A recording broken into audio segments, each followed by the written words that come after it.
We're live tonight from the staging area at Nowra in southern New South Wales, where many of the crews who've been working incredibly hard in the last couple of days and risking their lives will shortly be clocking off and hopefully getting some well-earned rest before the next fires to come. In the past 24 hours, 7 people have been killed in New South Wales. We are starting to see the full horrifying aftermath of the fires that ripped through here in the last couple of days. Hundreds of homes have been lost in New South Wales. In Victoria, in the past 24 hours, 1 person has been confirmed killed and many thousands are still stranded on beaches. Mimi Becker is in Mallacoota for us tonight, and we're going to cross to Mimi now. Mimi, some of the pictures out of Mallacoota have just been absolutely appalling and have shocked people across Australia and even gone around the world. How are people there holding up? Good evening, Layla. Well, as you say, it is appalling and it is shocking, and absolutely every person that I've spoken to today, a resident or a tourist, the one word they use to describe what's happened here in Mallacoota is devastating. And for here, I've got Justin Brady joining me tonight. He's a resident, a local resident here, and unfortunately this story is devastating for him as well. We're standing in front of what was Justin's home. Justin, how are you coping? Well, it's been tough, but I've had a lot of great support in Mallacoota because Mallacoota is that sort of place. And yeah, it is devastating because it's taken me a while to get the place. And I only recently, like 3 months ago, decided to commit to living here full time. But you built this property. Well, with the help of some local father and son building team who did an amazing job, and they built a beautiful building. And it's a small building, but it's gone, as you can see. It's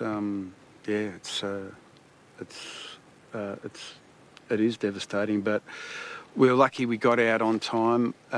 It's pretty bizarre that my neighbours, their place is fine on that side, and my neighbour on this side, you know, they're fine and they're safe. Everyone's alive, and we got down to the jetty and we just watched it from there. So you were with the thousands of people on the jetty watching? Well, not quite. We were at a different jetty where it was just like closer. And there was about maybe 50 people congregated in this little spot, and we just got in boats, and I just bumped into some tourists who drove into town not knowing what was going on, and I got them in the canoe, and then we transferred from the canoe to a local guy who runs the Bucklands Jetty High. Sort of donated, one of you said, just get in the boat because it's got a cover on it, you'll be protected by the embers. And this young couple who are engaged to get married just arrived in Australia, and they walked into this. So, and this is what's left for dozens and dozens of residents here at Mallacoota, Layla. There are also thousands of tourists stranded. This truly is a very isolated town right now. There's no way in, no way out, except for by chopper or boat, and that's exactly how we made our way here to be able to tell this story tonight.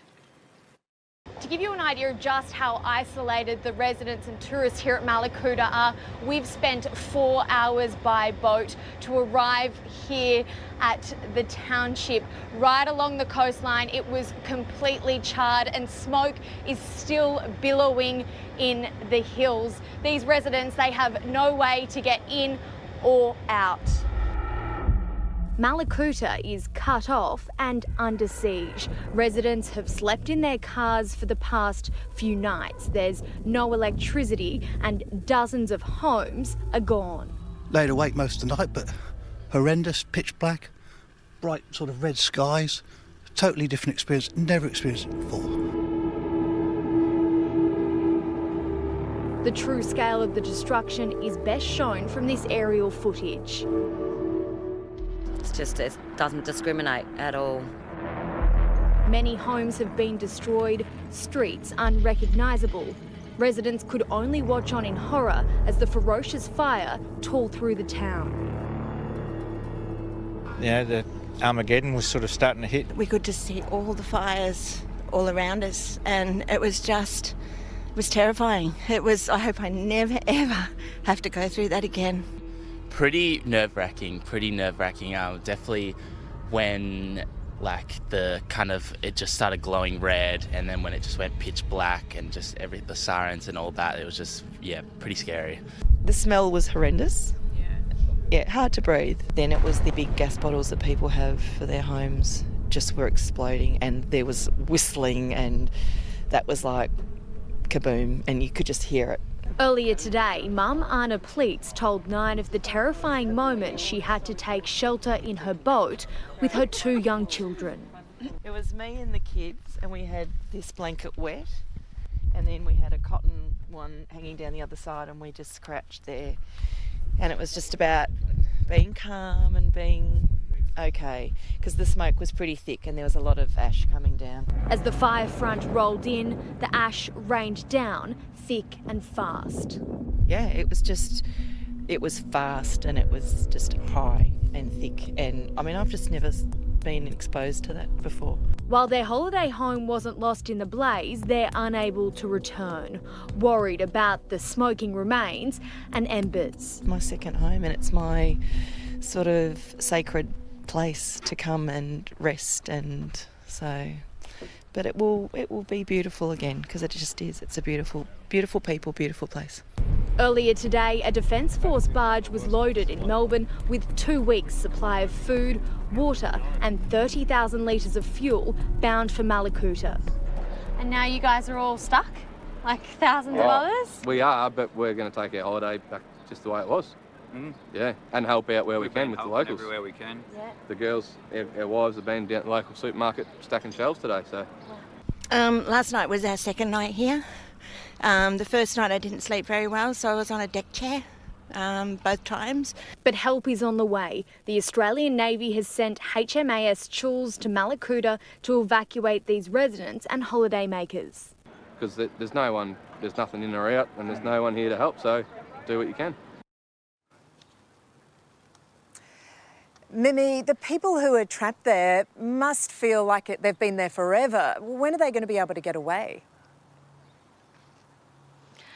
Look, Layla, at this stage, people still don't know when they will be able to leave. Everyone is anticipating that arrival of the Navy ship here tomorrow. Hopefully that will be here before midday, we're told, with those supplies. But after that, it's not known when the residents will be able to leave. Sorry, the tourists will be able to leave. But for many of them, as you heard, they're here, they're sticking around, they're happy to support the town of Malakuta that they love. And for many of them, they come here year after year, and that's what they're hoping to do to help this community get back on their feet.